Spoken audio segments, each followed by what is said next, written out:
Your ancestors fell asleep in 7 minutes. You toss and turn for hours. The difference isn't stress, screens, or caffeine. It's 7 specific techniques we've been ignoring since electricity arrived. But here's what's weird. They work even better in our modern world. Medieval bedrooms were darker than caves, no electric lights buzzing overhead, no glowing alarm clocks, and definitely no smartphones lighting up faces at midnight. These folks lived in what we consider complete blackness after sunset. Heavy wooden shutters blocked every sliver of moonlight, and thick curtains made sure not even a candle's glow from the street could sneak in. The weird part is, they slept like babies. Well, here's what modern science discovered about their pitch-black sleeping caves. Deep darkness triggers your brain to pump out melatonin like a factory working overtime. Melatonin is basically nature's sleeping pill, except it's made right inside your head. The darker your room, the more your brain thinks, oh, it's definitely bedtime now, and cranks up production. Medieval hospitals figured this out centuries before we had fancy sleep studies. Sick patients were tucked into the darkest rooms possible because doctors noticed something fascinating. People healed faster in complete darkness. Their bodies repaired themselves more efficiently when melatonin levels stayed high all night long. Makes sense, right? Then there's the aging problem most Americans face today. As we get older, our melatonin production naturally drops off a cliff. By age 60, you're producing about half the melatonin you had at 20. That's why grandma complains about lying awake at 3 in the morning, staring at the ceiling. But medieval folks didn't have this issue as severely. Their evening routine naturally supported melatonin production. Once the sun disappeared, they lived in near total darkness for 12 hours straight. No bathroom nightlights, no digital clock displays, no street lamps bleeding through thin curtains. Let's not forget how they blocked out noise, too. Those heavy shutters and thick fabric hangings didn't just keep out light. They muffled every sound from the outside world. No garbage trucks rumbling by at dawn, no car alarms shrieking in the distance. And the surprising thing? Creating medieval-level darkness in your bedroom costs almost nothing. Blackout curtains, eye masks, or even towels stuffed under doors can transform any modern room into a melatonin-boosting sleep cave. Some people discover they fall asleep 30 minutes faster in truly dark rooms. Medieval bedrooms also stayed consistently dark throughout the night. No sudden flashes from passing headlights or neighbors turning on porch lights. The steady darkness kept melatonin flowing smoothly until sunrise, supporting deeper sleep phases that modern Americans rarely experience. The contrast is striking when you think about it.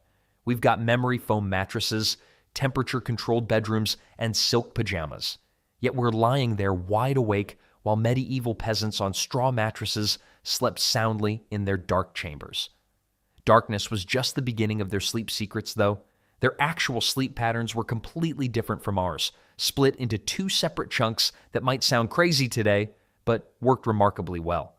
Medieval folks had a completely different take on sleep that might blow your mind. They didn't crash for 8 straight hours like we're told to do today. Instead, they split their night into 2 separate sleeps with a weird little break in between. Here's how it worked. People would go to bed shortly after sunset, sleep for about 4 hours, then naturally wake up around midnight or 1 a.m. But here's the kicker. They didn't panic about being awake. They just accepted it. This first chunk was called first sleep, and everyone knew it would end eventually. During that middle-of-the-night wake-up period, medieval people weren't tossing and turning in frustration.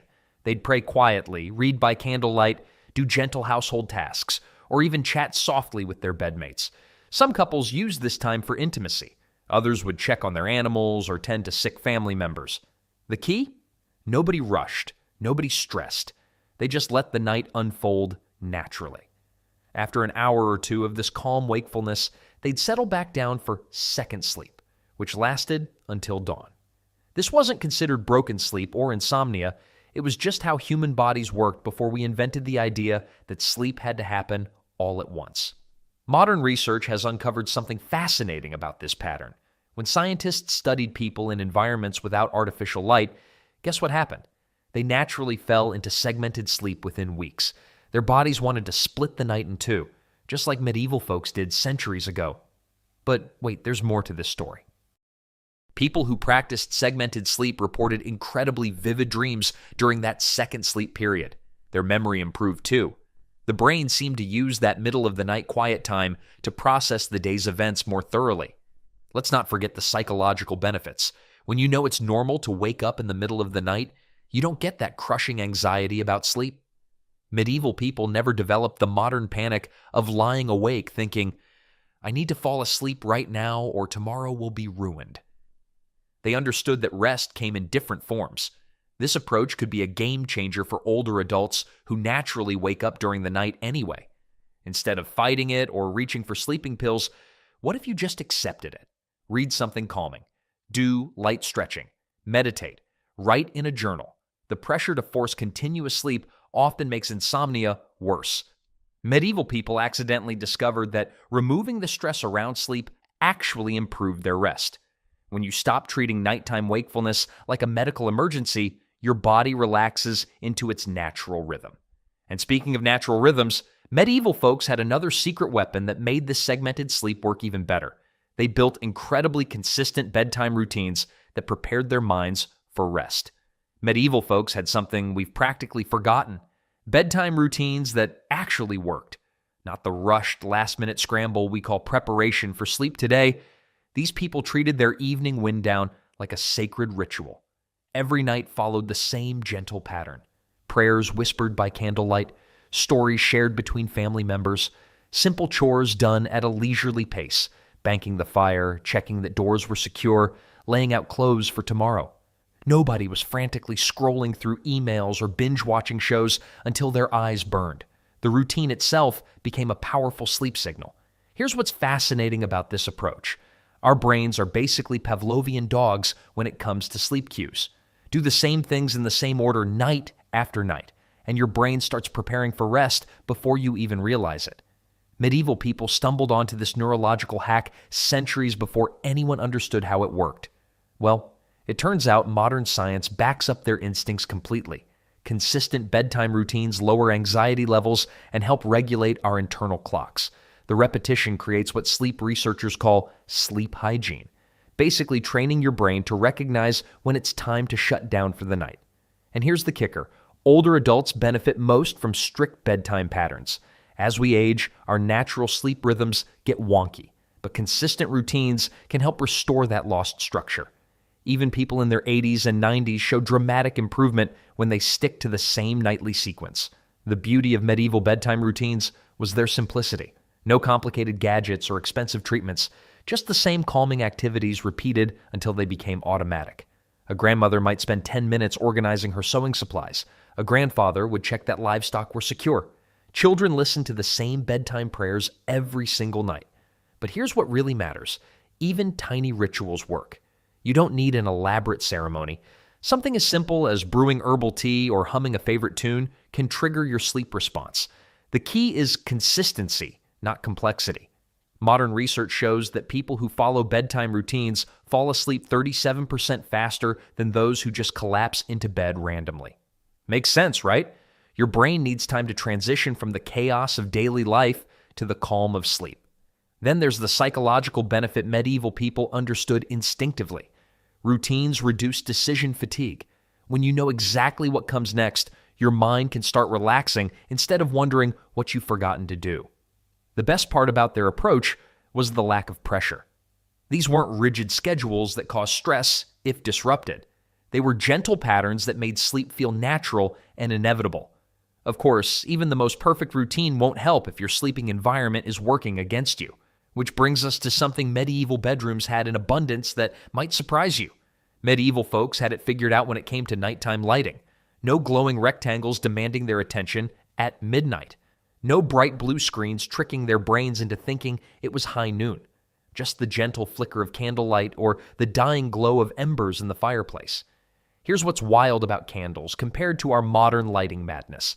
A typical candle puts out about 12 lumens of warm orange light. Your smartphone? That little troublemaker blasts around 400, 600 lumens of ice-cold blue light straight into your eyeballs. It's like comparing a whisper to a fire alarm. Medieval people didn't know about melatonin back then, but their bodies sure did. When the sun went down and they lit their dim candles, their brains got the memo. Time to start making that sleepy hormone. But today, We're basically telling our brains to stay awake by flooding them with artificial daylight at 11 p.m. The blue light from screens is particularly sneaky. It hits the same receptors in your eyes that bright morning sunlight does. Your brain thinks, "Oh great, it's sunrise. Time to wake up and hunt for berries." Except you're actually trying to fall asleep after scrolling through cat videos. Studies show that people who use screens within 2 hours of bedtime take longer to fall asleep and get less deep sleep. Medieval folks avoided this trap entirely. When darkness fell, their evening activities naturally wound down. Reading by candlelight was possible, but let's be honest, it was dim enough that you'd get drowsy pretty quickly. Then there's the warmth factor. Candlelight sits around 1900 K on the color temperature scale. That's super warm and orange. Compare that to your LED bulbs at 4,6500 K, which are harsh and white. Even worse, phone screens can hit 6,500 K or higher.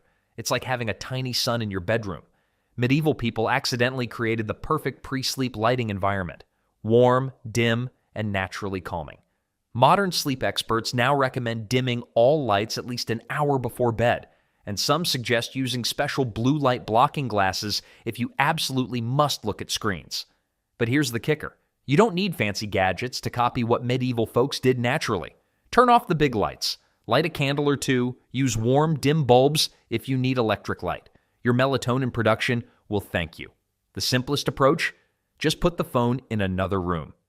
I know, it sounds impossible, but medieval people somehow survived without checking the weather 17 times before bed.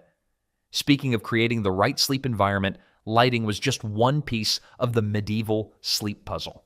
The social aspect of their bedtime arrangements created another layer of comfort that most of us have completely forgotten about. Medieval bedrooms weren't exactly private retreats like we know today. Families squeezed together in single beds, and travelers at inns often found themselves sharing sleeping space with complete strangers. Sounds uncomfortable? Well, it actually solved some serious problems that kept people awake at night. First off, body heat was everything back then. No central heating meant winter nights could literally be life-threatening. Sharing a bed with family members or even friendly strangers created a warm cocoon that made deep sleep possible. Your grandmother might remember similar arrangements during her childhood. Multiple siblings bundled together, creating their own heating system under thick quilts. But here's where it gets interesting for modern sleep troubles. Those shared sleeping spaces came with built-in conversation time. People would whisper prayers together, share quiet stories, or simply talk through their daily worries before drifting off. This gentle social interaction had a powerful calming effect on anxious minds. Research shows that loneliness actually triggers stress hormones that interfere with sleep quality. Makes sense, right? When you're lying alone in bed, your brain has nothing to do except worry about tomorrow's problems or replay today's mistakes. Medieval folks rarely faced this issue because bedtime included other people. The weird part is how much safer everyone felt. Not just physically safe, though that mattered too. Emotionally safe. There's something deeply comforting about synchronized breathing nearby, the subtle warmth of another person, quiet murmurs that gradually fade into silence. Let's not forget the practical benefits for today's seniors. Many older adults struggle with nighttime loneliness, especially after losing a spouse or moving to smaller living spaces. Creating social bedtime routines can recreate some of these medieval advantages without actually sharing beds. Even a simple phone call with a child or grandchild before bedtime provides that gentle human connection that helps the mind unwind. Some seniors find that having a pet nearby serves a similar purpose, that comforting presence that says you're not alone in the dark. Then there's the interesting discovery about sleep conversations. Medieval people often prayed together or shared gentle thoughts before sleep. This created a transition from day consciousness to night consciousness that modern sleep experts now recognize as incredibly valuable. Sharing worries out loud, even briefly, prevents them from spinning around in your head all night. Retirement communities sometimes accidentally recreate these benefits when residents develop evening social routines. A quick chat in the hallway, sharing tea with neighbors, or even just knowing friendly people are nearby can dramatically improve sleep quality. The social warmth that medieval bedrooms provided wasn't just about temperature, it was about human connection easing the mind into rest. But what happened once medieval folks actually fell asleep? Their herbal knowledge created an entire toolkit of natural sleep aids that might surprise you. Medieval bedrooms smelled like gardens, not medicine cabinets. While we reached for prescription bottles, our ancestors stuffed their pillows with lavender and brewed chamomile tea by candlelight. They knew something we've forgotten. Nature's pharmacy works best when you're not fighting it. Walk into any medieval home at bedtime and you'd catch whiffs of dried herbs hanging from rafters, lavender bundles tucked under pillows, valerian root steeping in clay pots. These weren't desperate remedies. They were everyday tools, as common as toothbrushes are today. But here's what's fascinating. Modern science keeps proving medieval folks were right. Lavender actually changes your brain waves, slowing them down to match sleep patterns. Studies show people fall asleep 37% faster when breathing lavender scent. Not bad for a bunch of primitive peasants, right? Then there's chamomile, the gentle giant of sleep herbs. Medieval recipe books are packed with chamomile tea instructions, often mixed with honey and warm milk. Turns out chamomile contains apigenin, a compound that binds to brain receptors and literally makes you drowsy. Your great-great-grandmother's bedtime tea wasn't just tradition, it was biochemistry. Valerian root was the heavy hitter. Medieval herbalists called it nature's tranquilizer, and they weren't exaggerating. This gnarly root smells terrible, but works like magic, increasing GABA levels in your brain. GABA is your body's natural slow-down chemical. More GABA means less racing thoughts at 2 a.m. Medieval people didn't just drink these herbs, they lived with them. Lavender sachets tucked between bed sheets, chamomile flowers sewn into pillow covers, herb gardens planted right outside bedroom windows so evening breezes carried sleep scents indoors. Smart, considering they couldn't exactly pop a melatonin pill. The best part? These remedies are ridiculously gentle compared to today's sleep aids. No morning grogginess, no dependency issues, no side effects that require reading 3 pages of tiny print. Just plants doing what plants have done for thousands of years, helping humans rest. Well, there's one catch modern folks need to remember. Medieval herbalists knew their stuff because they studied plants their whole lives. They understood dosages, combinations, and timing. Today's herbal aisle can be overwhelming and sometimes misleading. Start simple. A cup of chamomile tea an hour before bed. A small lavender sachet near your pillow. Maybe some valerian root capsules if chamomile feels too weak, but check with your doctor first, especially if you take other medications. These herbs work best as part of routines, not quick fixes. Medieval people sipped their bedtime teas while saying prayers or telling stories. The ritual mattered as much as the remedy. Speaking of routines and rituals, there's something else medieval sleepers mastered that might surprise you. They rarely worried about sleep itself. Here's something that might shock you about medieval folks and their sleep habits. They didn't stress about having a bad night's rest. No kidding. While we're lying awake at 2 a.m., frantically calculating how many hours we have left before the alarm goes off, medieval people just rolled with whatever sleep they got. They didn't have sleep tracking apps telling them their REM cycles were terrible. No fitness watches buzzing with judgmental sleep scores. When someone had a rough night, they'd shrug it off and move on with their day. Sleep was just something that happened, not something to obsess over or perfect. But here's where it gets interesting for modern sleepers, especially older adults who've developed serious sleep anxiety. The more we worry about not sleeping, the harder it becomes to actually drift off. It's like trying not to think about a pink elephant. The harder you try, the more that elephant dominates your thoughts. Medieval people accepted that some nights would be restless. Maybe the baby was crying, or there was a storm, or they had something weighing on their minds. They didn't panic about it or start researching insomnia cures by candlelight. They just figured tomorrow night might be better. This relaxed attitude actually helped their sleep quality over time. When you're not stressed about sleep, your body can focus on the actual process of falling asleep instead of fighting anxiety. Makes sense, right? Then there's the whole modern trap of sleep perfectionism. We've turned rest into a performance metric. How many hours, what quality? Did you get enough deep sleep? Medieval folks would probably laugh at our sleep spreadsheets and optimization strategies. The weird part is that our obsession with perfect sleep often backfires. Studies show that people who worry intensely about their sleep patterns tend to develop chronic insomnia. They create this vicious cycle where poor sleep causes anxiety, which causes worse sleep, which creates more anxiety. Let's not forget that medieval people lived with genuine hardships, plagues, wars, harsh winters, yet they somehow maintained a healthier relationship with sleep than many of us do today. They understood that sleep would come when it was ready. Well, adopting this medieval mindset doesn't mean ignoring good sleep habits. It means letting go of the pressure to have perfect nights every single time. Some evenings you'll sleep like a baby, others you might toss and turn. Both are normal human experiences. When you stop fighting your sleep and start accepting it, something magical happens. Your nervous system relaxes, the pressure lifts, and ironically, you often start sleeping better simply because you stop trying so hard. Medieval people knew something we've forgotten. Sometimes the best way to solve a problem is to stop treating it like a problem. Sweet dreams come easier when you're not chasing them so desperately.